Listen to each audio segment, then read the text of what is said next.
दूसरे जानवर हैं। यहाँ ख्वाहिशात तो रखी है और अक्ल नहीं दिखाती। तो अब जानवर को क्या पता कि ये अच्छा है या बुरा है, क्योंकि अल्लाह ने अक्ल तो दिया ही नहीं। अल्लाह ने हैवान को अक्ल दिया नहीं। तो अब वो जानवर किसी का खेत चले, उसको खेत चरने से मतलब है, पेट भरने से मतलब है, पेट की, उसको इससे मतलब नहीं है ये जायज है कि नाजायज है। अब वहाँ तो मामला कोई बचा ही नहीं। अब वो जानवर के ऊपर कोई हद ही नहीं है। इस्लाम के अंदर कोई ऐसा कानून बने नहीं कि जानवर के ऊपर अजाब नाज़िल हो या जानवर के ऊपर। हाँ, कुछ जानवर जो मुअद्दब किया भी गए हैं,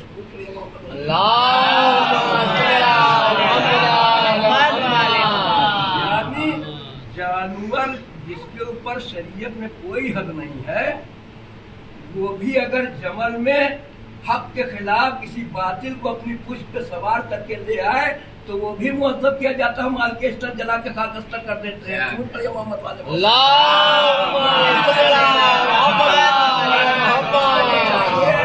जो बातिल का सपोर्ट कर दे, तो जिसके ऊपर कोई हद नहीं है इस्लाम के अंदर, वो तो जला के खाक कर दिया जाए।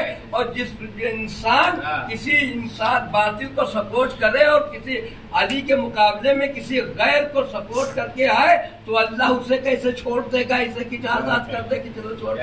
अब वो जो बात हो गई कि यजीद को बुरा न कहिए, अल्लाह गफूर रहीम है, माफ कर देगा, तो कम से कम अपने दिल की भड़ास तो निकाल ही ले अजीज के ऊपर लानत भेज के और दुश्मनाने अहले बैत के ऊपर।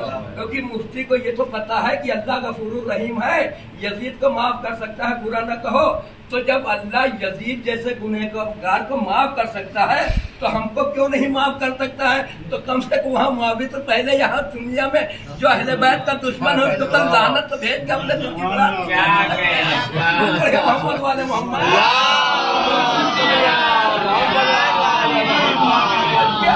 मंत्री है ना कि अल्लाह यजीद को तो माफ कर देगा, मगर यजीद को अगर हम लानत भेजे तो हमको ना माफ करेगा। अरे एक ही पैमाने पे रुक जाइए, जब अल्लाह यजीद को माफ कर देगा तो यजीद को हम गाली दे देंगे तो मुझे भी माफ कर देगा। तो आप एक मंत्र पे रुकिए। तो अर्ज कर रहा था कि अब तो तीन तरीके के मतलब, अब वहाँ मासियत है, अक्ल नहीं है। और अल्लाह ने जो इंसान को पैदा किया तो इसके अंदर अक्ल भी रखी और शहवत भी रख दी, ख्वाहिशात भी रख दी, ख्वाहिशात निकल गया, ख्वाहिशात भी रखी।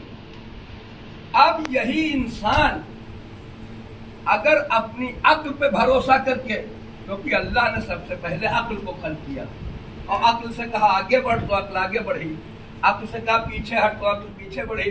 तो अल्लाह ने हर इंसान के अमल का मेयार अक्ल के ऊपर दिया। जो जितना बड़ा आकिल होगा वो इतना बड़ा उसका अमल में वजन होगा, क्योंकि उसी मार्फत के साथ वो अल्लाह की इबादत करेगा। और जब अल्लाह की इबादत करेगा तो जाहिर सी बात है उसके, अब उसके बाद जिसे उसूल काफी जब शुरू का बाब है कि एक शख्स बहुत बड़ा आबिद था, तो जाने के बाद एक जगह इबादत किया करता था, बहुत सरसब्ज़ शादाब जगह थी, बहुत बेहतरीन जगह, चारों तरफ बेहतरीन लहलाता हुआ सब्जा था और पेड़ और पौधे और फूल और गुल बूटे लगे हुए थे। वहाँ इबादत करता है, फरिश्ता निकला उस जगह का पालने वाले, ये तो बहुत इबादत करता है, इसकी जगह भी बहुत अच्छी इसने चुनी है और यहाँ रह के तेरी इबादत करता होगा तो जाहिर सी बात है तो इसको तो बड़ी सजा देगा। जब उसको देखा तो अल्लाह ने कहा देखो इसकी ये जगह है, तो कहा इसकी जगह तो इसकी इबादत के हिसाब से बहुत कम है। कहा हमने पहले बता दिया है कि हम इंसान को उसकी अक्ल के मुताबिक जजा देंगे। तो कहा कि समझा नहीं, कहा जाके उसकी हमने सीनी अख्तियार कर लो। अब जब वो फरिश्ता बशक्ल इंसान आया और उसके साथ रहने लगा, उसके बाद कहा कि यार तुम्हारा यहाँ तो बहुत बढ़िया है, बेहतरीन जगह है, खुली हुई बेहतरीन लहलाता सब्जा है, चारों तरफ पुरफिजा माहौल है और यहाँ इबादत करते हो, कितनी बढ़िया जगह है। उसने पलट के कहा क्या बताए, हमारे अल्लाह के पास कोई गधा नहीं है। एक जानवर अगर गधा यहाँ छोड़ देता तो ये जो घास जाया हो रही है तो ये बर्बाद बहुत ही गधा चल लेता है।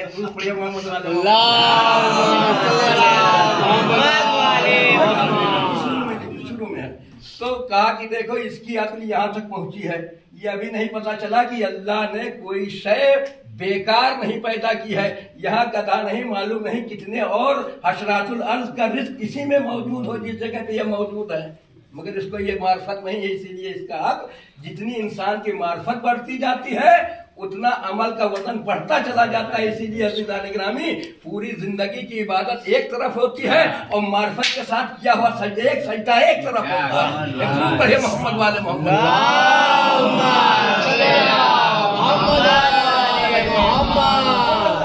कर रहा था। तो अब इंसान को अल्लाह ने ख्वाहिशात भी दी है और अक्ल भी दी है। तो अगर इंसान की अक्ल ख्वाहिशात पे गालिब आ जाती है तो यही इंसान नहीं रह जाता, फरिश्ता बन जाता है। और जब इंसान की ख्वाहिशात उसकी अक्ल पे गालिब हो जाती हैं तो कुरान कह रहा है कि ये चलते फिरते हुए इंसान न समझो, ये चौपाए हैं उससे भी बदतर है। बीच में इंसान बचे नहीं। इंसान की अगर अक्ल का इस्तेमाल कर ले तो फरिश्ता बन जाता है, अगर ख्वाहिशात पे उतर आए तो वो जानवर बन जाता है। मोहम्मद वाले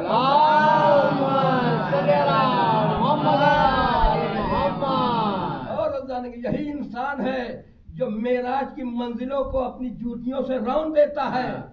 और यही इंसान जब ख्वाहिशात पे उतर आता है तो जहन्नम का ईंधन बना दिया जाता है। और किसके लिए कहा गया? तो मुनाफिकीन के लिए जब हुक्म हो रहा है उसके बाद में कहा जा रहा है कि ये चलती फिरती हुई लाशें हैं।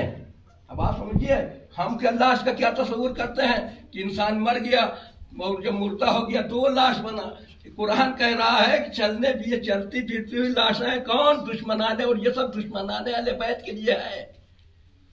ये चलती फिरती हुई लाशें और ये सूखी हुई लकड़ियां हैं। अब अवकाश समझिए अल्लाह ने कहा ये सूखी हुई लकड़ियां, यानी अल्लाह बता रहा है ये सूखी हुई लकड़ियां मैं इसलिए कह रहा हूँ कल इनको जहन्नम का ईंधन बनाना है। इस मोहम्मद वाले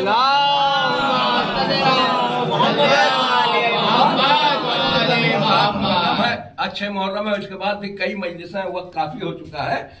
तो अज़ीज़ान गिरामी पीछे जो मैंने छोड़ा था कि जो वारिस किताब होगा, अब अली ने यह कर दिया, हुसैन ने यह कर दिया, हसन ने यह कर दिया, फातिमा ने यह कर दिया, सीरत किसकी बयान की जाएगी भाई? आप बताइए, कुरान किसकी सीरत पे अमल करने के लिए कहा है? लक़द काना लकुम फी रसूलिल्लाहि उस्वतुन हसना, तुम्हारे लिए हमारे रसूल की सीरत नमूना अमल है।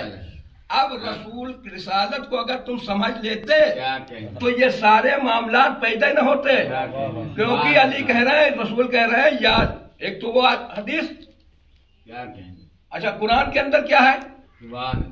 4 आदमी, अब यही तो बात फिर इंशाल्लाह कल गुफ्तगू हुई।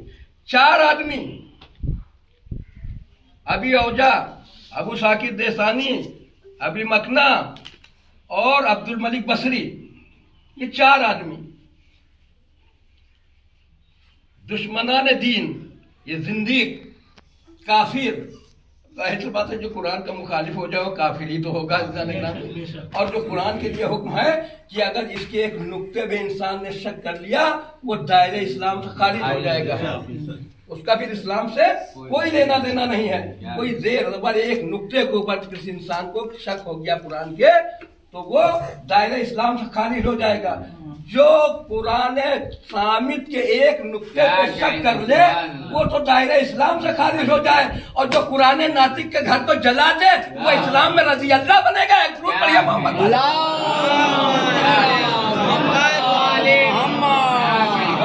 साथ में आया है उस नूर के ऊपर जो जुल्म करे वो मुसलमान रह जाएगा, और जो एक नुक्ते का एक इनकार करते वो काफिर हो जाएगा। तो अज़ीज़ान गिरामी जब एक नुक्ते पे जो नुक्ते के ऊपर शक करे वो काफिर, और जो अली की विलायत पे, अहले बैत की मोहब्बत पे, अहले बैत की आज़मत पे, अहले बैत की करामत पे, अहले बैत के मोजज़ात पे, अहले बैत के अख्तियार पे, अहले बैत के इक़्तिदार पे, अहले बैत के खिलफत के, अहले बैत की किसी भी फजीलत पे शक करे उसका इस्लाम से कोई लेना देना नहीं है। जिस दिन उसके दिल में शक पैदा हुआ उसी दिन ईमान उसके दिल सीने से निकल के बाहर चला गया। अब वो दायरे इस्लाम से खारिज हो गया, अब वो मुसलमान ही नहीं रहा। रज़ी अल्लाह तो बड़ी दूर की बात है।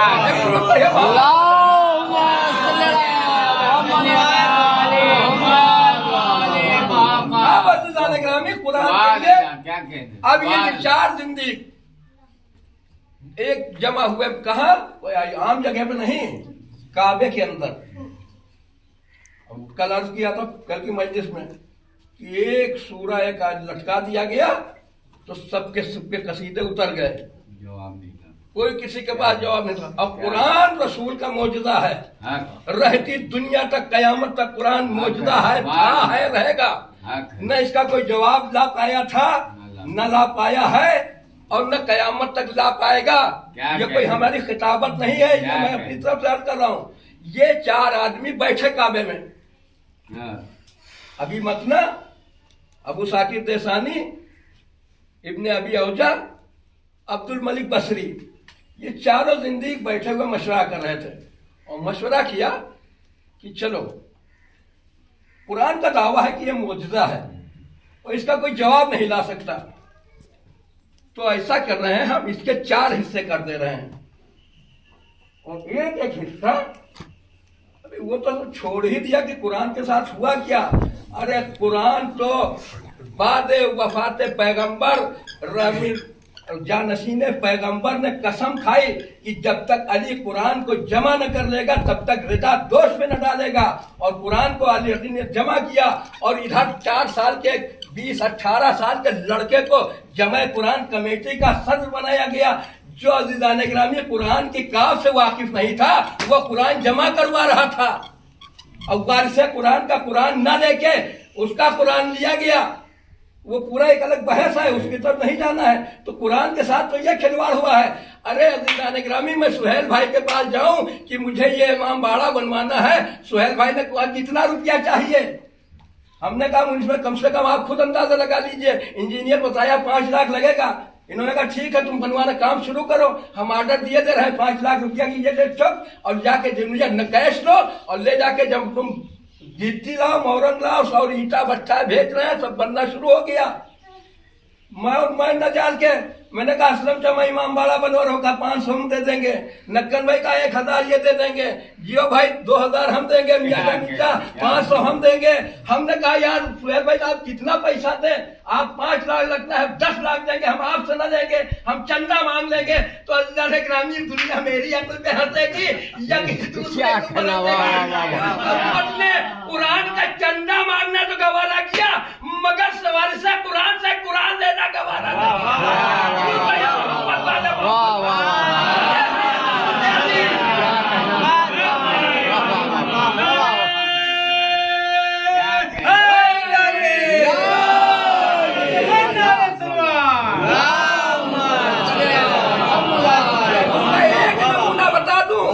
अगर कुरान वारिसे कुरान से दिया गया होता तो आयते ततहीर सूरह निसा में उस जगह न होती जहां और रसूल की अज़वाज को मुतवज्जे किया जा रहा है कि अगर ऐसा करोगे तो ऐसा कर दिया जाएगा।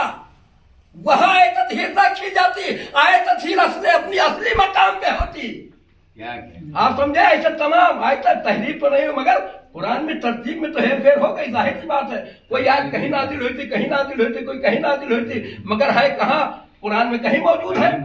इसकी वजह क्या हुई कि वारिसे कुरान से कुरान न लेने का नतीजा यह हुआ कि कुरान के अंदर तरतीब में तो फर्क पड़ ही गया।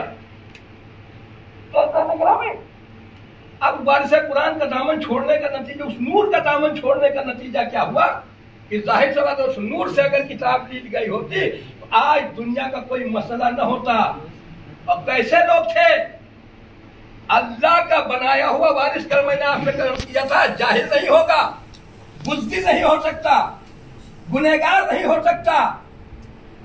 जब गुनहगार होगा तो वो दूसरे के ऊपर हुक्म क्या लगाएगा, भाई जब मैं ही जुआ खेल रहा हूँ तो मैं दूसरे को मना क्या करूंगा कि जुआ खेलना बुरी बात है।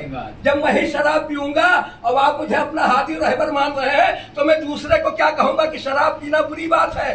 मैं खुद ही चोरी करूंगा तो दूसरे को चोरी से कैसे रोकूंगा, यह हक मुझसे छीन लिया जाएगा, भाई मैं नहीं कह सकता हूँ। तो इसलिए जरूरी है, अब दरबार खिलाफत में पिसरे खलीफा बैठा हुआ है, एक औरत आके दावा कर रही है कि मैं इसके तुम्हारे पोते की माँ बनने वाली हूँ, तेरे बेटे ने मेरे साथ जबरदस्ती किया है।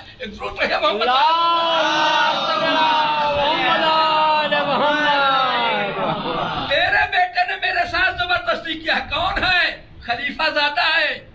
अब समझ लीजिए कुर्सी का दुरुपयोग कैसे होता है, कुर्सी का बेजा इस्तेमाल पावर का कैसे किया जाता है। मगर उस औरत की भी हिम्मत की दाद देनी पड़ेगी। जो जुल्म हुआ वो तो बर्दाश्त कर लिया, मगर भांडा आके सूरत दरबार खिलाफत में पूरा साहब के दरियात छोड़ दिया।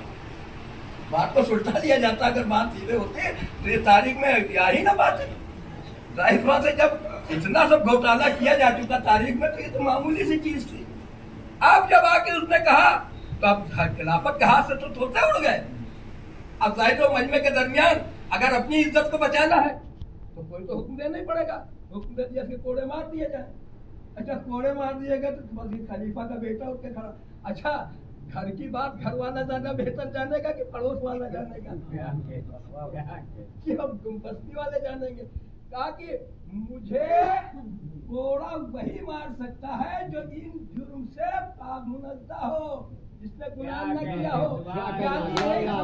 सभी नंगे नहीं था। बड़े मोहम्मद वाले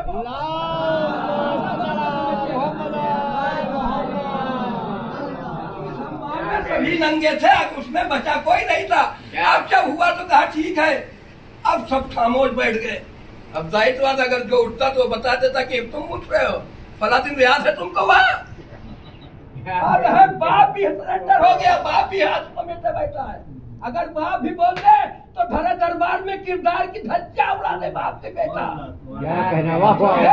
अगर बाप भी बोल दे जो इसका खलीफा बना बैठा है, अगर वो भी कोड़ा उठा दे तो बेटा इसको जाहिर बात है कोड़े पड़ने की नौबत है। जान भी जा सकती है, जान बचाने के लिए इंसान कुछ भी कर सकता है। वो इस पर दरबार में अपने बाप की धज्जियां भी उड़ा देगा कि तुम क्या बात करते हो, फला दिन याद है उसको जिले में क्या कर रहे थे, उसके साथ तुम पकड़ा, मैंने तुमको नहीं देखा। अभी मिंबर पर सारी चीजें खुल के नहीं बयान की जा सकती भाई, मगर वक्त आता है, मजबूरी है। ये दुश्मनान अहले बैत का किरदार बता रहा है कि देख लो जब ऐसे बदकिरदारों का तुम दामन थामोगे तो नतीजा जहन्नम ही मिलेगा, जन्नत का तुम मुंह भी न देख पाओगे। एक दुरूद पढ़े मोहम्मद।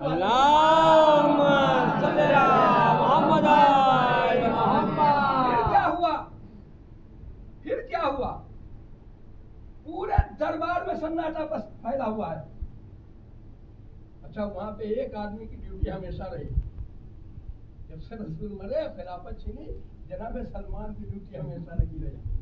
कोई इस्लाम की मुश्किल घड़ी हो, अब सलमान वहाँ है, उस आगे से बताया क्या हुआ, ऐसा हो गया वहाँ तो सारे के सारे दौड़ के सब तो बैठे हैं, कोई बोल ही नहीं रहा। अब अली चले, सिर्फ अली नहीं चले, कहा बेटा हसन तुम भी चलो, बेटा हुसैन तुम भी चलो। अब लेके आए और आने के बाद कहा बेटा हसन एक हाथ इसका तुम पकड़ो, बेटा हुसैन एक हाथ इसका तुम पकड़ो। कोड़ा उठाया और सदा खींचना शुरू किया। तो मौला हाथ पकड़ाने के दो खैबर जिसकी दो उंगलियों पे खिलौना बन जाए, वो एक मामूली लड़के के सामने इमाम हसन और इमाम हसन हाथ पकड़ा के कोड़े मारे। यही तो इस मजमे के अंदर बताना चाहता हूँ कि अभी ये हम उम्र है, अगर हसन हुसैन से कोई भी कहीं भी कोई लर्जिश हुई होगी तो भरे दरबार में चीख चीख के बताएगा तुम हसन मेरा हाथ तुम पकड़ रहे हो, हुसैन तुम पकड़ रहे हो। मैं बताना चाह रहा हूँ कि देख लो हम वारिसे आए तदहीर है, हम साहिबान आए तदहीर है। दुनिया सब कुछ तो कर सकती है, मगर मेरे किरदार के ऊपर कोई बेटा दाग नहीं लगा सकती है। ऐसा कोई नहीं इल्जाम लगा सकती जिससे हमारी इस्मत के ऊपर फर्क आए। और कोड़े मार के अली ने बता दिया कि देख लो जिस तरह हमारा किरदार बेमिसाल है, उसी तरह हसन का किरदार बेमिसाल है, उसी तरह हुसैन का किरदार बेमिसाल है। जरूर पढ़िए मोहम्मद।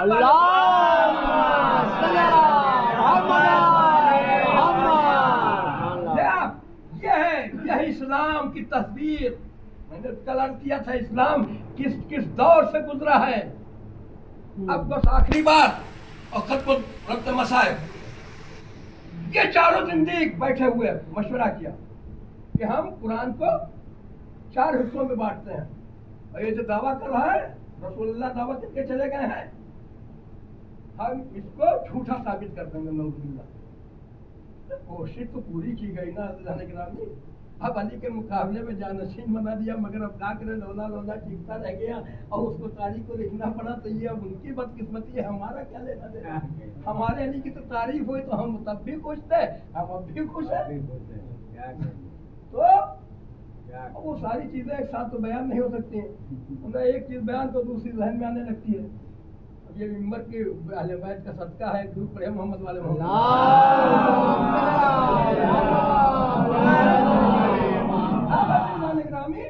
अब जब ये बेचारे चारों परेशान, अब ये तय कर लिया कि अब इसको हमको इसका जवाब तैयार ही कर देना है। चारों लेके एक एक हिस्सा, 4 हिस्से किए और लेके अपने घर चले गए। और ये तय हुआ कि दूसरे साल जब हज का मौसम होगा, इसी जगह पे आके हम अपना कुरान सब लोग बना के लाएंगे, उसको तरतीब दे देंगे और तरतीब कर देकर इसी हज के हाजियों के दरमियान उस कुरान को पेश कर देंगे और बता देंगे कि देख लो मोहम्मद का बनाया हुआ लाया हुआ कुरान, जो जिसका प्रचार और प्रसार हो रहा था कि ये मौजूदा है, मैंने इस जैसा कुरान बना दिया, मैंने इस जैसा कुरान बना दिया है। ये सिर्फ एक प्रोपेगेंडा था खाली। यजीद ने यही तो किया था निगरानी। अब जाके, ये तो यजीद के बाद की बात है, दूसरे साल जब ये इकट्ठा हुए, अब चारों बैठे हैं, कहा भाई बताओ तुम्हारा क्या हुआ इब्ने अबी ओजा, क्या बताएं।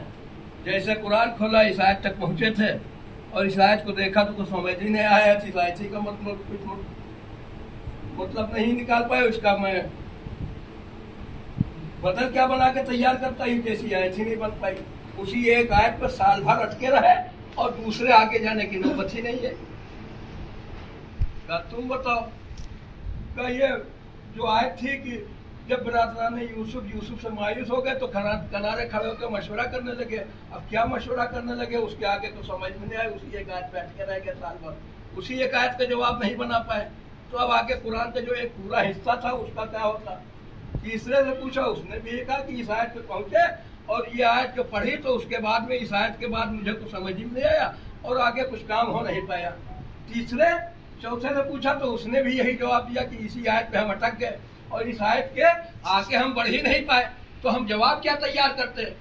ये गुफ्तगू कर ही रहे थे। उधर से हमारे आपके छठे इमाम जाफर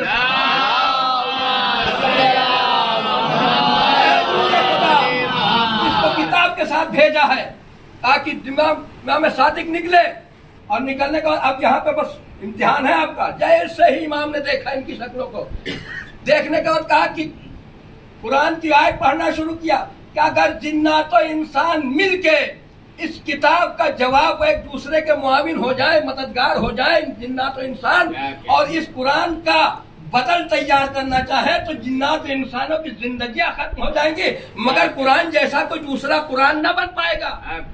ये सुनना था कि ये चारों के चारों खामोश, हाथों के तोते उड़ गए। अब जब देखा तो कहा कि अब इनको मेरे दिल की हालत मालूम है कि अगर दीन इस्लाम सच्चा न होता तो इमामत ऐसे इंसान तक नहीं पहुंची जो हमारे दिलों की बात से भी वाकिफ है। तो हकीकत यह है कि हम इसको कुरान जैसा कुरान नहीं बना सकते। अब रसूल की वो हदीस भी 3 दिन से आप सुन रहे हैं कि अगर जिन्नात और इंसान सब मिलके अली के फजाइल जमा करना चाहे तो अली के फजाइल नहीं जमा कर सकते, न अली के फजाइल बयान किए जा सकते हैं, न कुरान जैसा कुरान बनाया जा सकता है।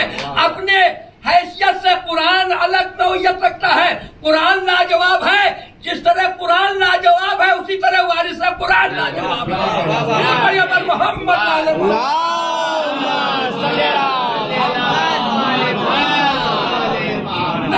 दुनिया कुरान जैसी कुरान बना सकती है, न वारिस कुरान जैसा वारिस कुरान बना सकती है।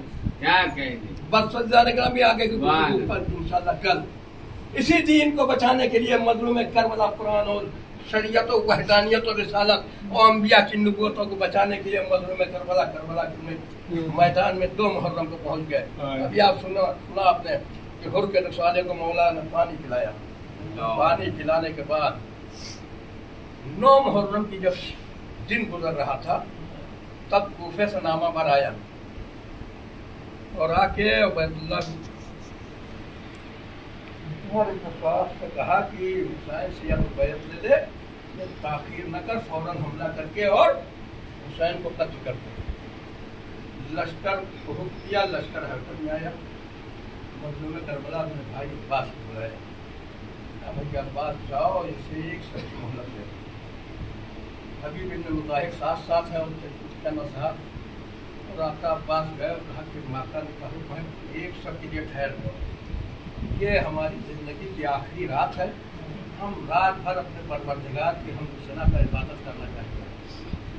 तारीख ने लिखा कि इधर करबला के मैदान में असहाब हुसैन और औलाद हुसैन रात भर तस्बीह और तहलील और तिलावत कुरान में मशगूल। ऐसा लग रहा था जैसे शहर के मक्खियों से झिनझिनाहट की आवाज़ आती है, ऐसे झिनझिनाहट की आवाज़ तस्बीह तहलील की आ रही थी।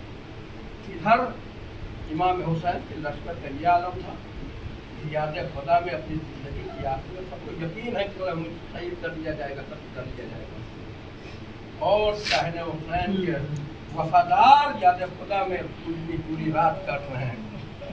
और लश्कर यजीद में एक बहादुर है जो बेचैनी से कभी आगे जाता है, कभी पलट के पीछे जाता है, दाएं बाएं करता है। दस्तरखान चुप लगा, गुलाम आगे बढ़ा, हाथों को जोड़ा, आका दस्तरखान चुका हुआ है, चलते खाना नोश कर। तुमने कोई जवाब तो न दिया, मगर अपने गुलाम के हाथ को पकड़ा। आज अंदाज बदला। जब मोहब्बत अली की बैठ किया जाती है तो इंसान के किरदार में कितनी तब्दीली आ जाती है। जो गुलाम को करीब नहीं बैठने देते हैं, उस और ने गुलाम के कंधे पे हाथ को रखा, कहा जरा मेरे साथ आओ। थोड़े मैदान में अपने खैमे से आगे निकले और ठहर गए। अब जब हवा का झोंका आया तो बच्चों के तड़पने की आवाज आ रही थी। और लताश हाय प्यास मुझे मारे डालती है, हाय प्यास मेरे कलेजे को कबाब किए देती है। उन्होंने कहा कुछ सुना, कहा का ये हुसैन के बच्चों के तड़पने की आवाज आ रही है, जो प्यास से वो तड़प रहे हैं, आवाजें पलट कर रहे हैं। उन्होंने कहा ये सारी मुसीबतों का जड़ मैं हूँ। मैं अगर हुसैन को घेर कर करबला डलाता तो हुसैन के बच्चे आवाज़ें अल्लाह ताला मदद करते। यही एहसास था जो उसको फरमाया था कि खुद तेरी माँ तेरे माथा में बैठे। उन्होंने पलट के कहा था है फर्जंद रसूल, अगर अरब का कोई दूसरा शख्स इस बात को कहता तो मैं इसी लहजे में जवाब देता, मगर क्या करूं कि आपकी माँ दुस्तरे पैगंबर है, मैं उनको सिवाय दुरूद सलाम के कुछ कह ही नहीं सकता। यही मोहब्बत फातिमा थी जो उनको जहन्नम के मुहाने से निकाल के जन्नत के रास्ते में ला रही थी। अज़ादारों, सुबह से बेटा आ गया, बाप को इस बेचैनी में तड़पता हुआ देख के कहा बाबा आपको मैंने बड़े बड़े मार्गों में देखा है, मगर आपकी ये कैफियत नहीं देखी जो एक चंद भूखे प्यासों के मुकाबले में आपकी ये हालत है कि आप बेकरार कर देख रहा हूँ, पूरा बदन कांप रहा है, आप बेकरारी में इधर उधर परेशानी में ठहर रहे हैं। और मैं अपने बेटे को कहा मेरे लाल, मैं इन भूखे प्यासों की वजह से नहीं बल्कि अपने को जहन्नम और जन्नत के दरमियान पा रहा हूँ, इसलिए मैं कांप रहा हूँ। क्या मतलब पापा? कहा कि यजीद की तरफ दुनिया है और माल दुनिया है, मुल्क रह है, मगर हुसैन फर्जंद रसूल इनकी तरफ जन्नत है। वक्ती मुसीबत शहादत है, उसके बाद नतीजा जन्नत है। बेटे ने जो कहा तो बाबा हुसैन हक पे, कहा मेरे लाल अगर नबी का नवासा हक पे न होगा तो कौन होगा? कहा कि बेटा फिर बाबा जब आपको पता है तो राह हक पे बढ़े हुए कदम रुकते नहीं, चलिए तस्लीम से चलिए, आता हुसैन की खिदमत में। कहा नहीं, रात के सन्नाटे में ये फैसला नहीं, दिन के उजाले में लेके जाऊंगा, पूरी दुनिया देख ले। सुबह हुई अल्लाह ने ग्रामी, रात भर सहता रहा। सुबह हुई रात के खैमे में हुद पहुंचे। और तारीख ने रवायतों ने लिखा कि पहला मौका था कि हुद ने पेशर को सलाम नहीं किया और जाके बैठ गए और कहा है पेशर ये बता कि हुसैन से सुलह की कोई गुंजाइश है, कोई रास्ता ऐसा है कि हुसैन से सुलह कर दी जाए? तो उसने जवाब दिया कि अरे हुर तुम कैसी बातें कर रहे हो, हुसैन से सुलह की तो सारी गुंजाइश, रास्ते बंद हो चुके हैं। आज वो जंग होगी जो यादगार जमाना होगी, सर हवा में उड़ेंगे, बदन जिस्मों से ये जमीन करबला फट जाएगी। उठ के खड़ा हो गया। खड़ा होने के बाद चलने लगा। कहा क्या इरादा है? कहा है कि ससुराल आज तलवार तो चलेगी मगर तेरी सबसे नहीं, फर्जंद रसूल की तरफ से ये आयत में। और चल रहे अबे और चलने लगे तो उनका बेटा चला, उनका गुलाम साथ हुआ, उनका भाई साथ हुआ। ये छोटा सा काफिला जा रहा था। बस सारी चीजें छोड़ के भी सुन चुके। अब तो प्रोवाइडर सुन लीजिए। जब वो जा रहे थे तो देखा एक शख्स सिपाही लश्कर यजीद का नहर फुरात की तरफ से वापस आ रहा था। और ने पूछा कहाँ गया था भाई? कहा कि कहाँ गए थे? कहा कि घोड़े को प्यास लगी थी, पानी पिलाने गया था। नहर फुरात से कहा पानी पिला लाए? कहा हाँ पानी पिला लाया। और ने अपने सर को आसमान की तरफ पलट किया। अल्लाह अल्लाह आले रसूल पे वो वक्त आ गया कि जानवर तक सैराब हो रहे हैं मगर आले मोहम्मद भूखे प्यासे सदाए अल्लाह तक बुलंद कर रहे हैं। भूखे तमाचे मारे और लश्कर आके और ये छोटा सा काफिला आगे बढ़ा। अज़ादारो हुर जब पहुंच गए और पहुंचने के बाद हुसैन ने खता माफ कर दी। माफ करने के बाद कहा है हुर जब कल दुश्मन बन के आया था तो मैंने पानी पिलाया था। हुर अभी सुबह आशूरा का वक्त है। ऐ हुर तू धूप से आया है, मैं तुझे कोई पानी नहीं पिला दूं। मेरे खैमे में कतरे आब नहीं है कि मैं तुझे ज़ियाफत कर सकूं। अरे चल जरा चल लम्हे के लिए खैमे में साए में तो बैठ जा। और खैमे में जब पहुंचा और जाके बैठे ही थे हुर, जब हुसैन ने बहुत इसरार किया उस खैमे में जाके बैठ गए। अभी हुर बैठे ही थे कि का आगे आगे हुसैन की लाडली सकीना, पीछे पीछे नन्हे नन्हे बच्चे हाथों में खाली कूदा लिए हुए, कभी इस खैमे में कभी उस खैमे में कभी उस खैमे में पानी की तलाश कर रहे और सना बुलंद कर रहे। हाय प्यास मेरे हमारे डालती है, हाय प्यास मेरे कलेजे को कबाब किए देती है।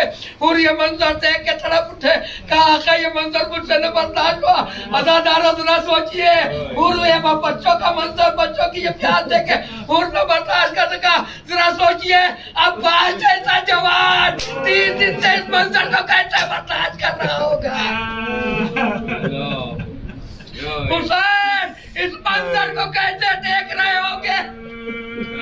ये इम्तिहान की मंजिल थी। अज़ादारो हुर आ गए, बेटे को मैदान में भेज दिया।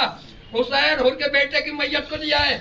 हुर मैदान में गए, हुसैन हुर की मैयत को लाए। जिस तरह अहले हरम ने अली अकबर का मातम किया उसी तरह सानिया ज़हरा ने हुर उसके गुलाम उसके भाई उसके बेटे का मातम किया अहले हरम ने। अज़ादारो एक वक्त आया जब करबला के मैदान में मजलूम करबला के सरोतन में जुदाई हुई। अब जो ज़ाहिर गए हैं करबला वो मेरी बात की तायद करेंगे। रोज़े से रोज़ा मजलूम करबला से हुर का रोज़ा बड़ी दूर बना हुआ है, कई किलोमीटर के बाद।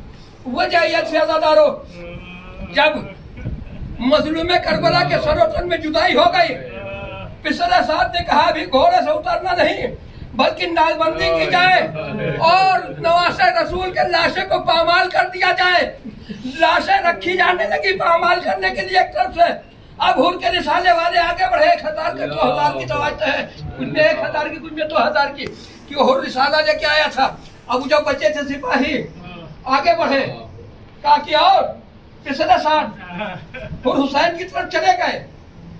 मैंने बर्दाश्त कर लिया कि कोई बात नहीं, बुराई मैंने जंग कर लिया और शहीद हो गए।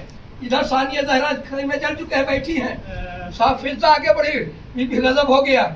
अम्मा फिजा भरा भरा घर लूट लिया गया, बड़ा गजब क्या होगा। कहा नहीं शहजादी गजब हो गया। कहा अम्मा फिजा बताइए तो क्या बात है। मेरा बाजा है अभी अभी सिवा कर दिया गया। आपका तो कुतला अल्लाह कुतला हुसैन की सदा बुलंद हो चुकी। कहा कि अब क्या इससे बड़ा गजब क्या होगा। खैमे जला दिया गया, अब क्या मुसीबत है, क्या गजब है। कहा फिर अम्मा शहजादी गजब हो गया। जरा मैदान की तरफ देखिए, घोड़ों की तालबंदी हो रही है, मेरे आका का लाशा पामाल करने की तैयारी हो रही है। सानिया ज़हरा जब उधर मुतवज्जे हुई, इसी असना में हुर के रिसाले वालों ने मुखालफत कर दी। कहा है पिछले साथ हम सब गवारा कर सकते हैं मगर हुर के लाशे को पामाल नहीं होने देंगे। अगर तुम बजिद हुआ तो मुझसे जंग करनी पड़ेगी। हुर ने कहा ठीक है, तुम हुर के लाशे को निकाल लो। अब हुर के लाशे को हुर के रिसाले वालों ने अपने कांधे पे उठाया, तलवार जाम से निकाली, तलवार के ऊपर तलवारों से मैयत का साया किया और एक जुमला कहना शुरू किया कि जिसके वारिस जिंदा होते हैं उसका लाशा पामाल नहीं किया जाता। ये जुमला सानिया ज़हरा ने सुना, तड़प के दरिया करो किया, अरे मेरे भैया अरे उनके बचाने वाले तो मौजूद है मगर मेरे माँ जाया का राजा घोड़ों की टापों से पामाल हो रहा है। कोई नहीं है जो नवाज़े रसूल को पामाल होने से बचा दे। वाह गुरबता, वाह मुसीबता, वाह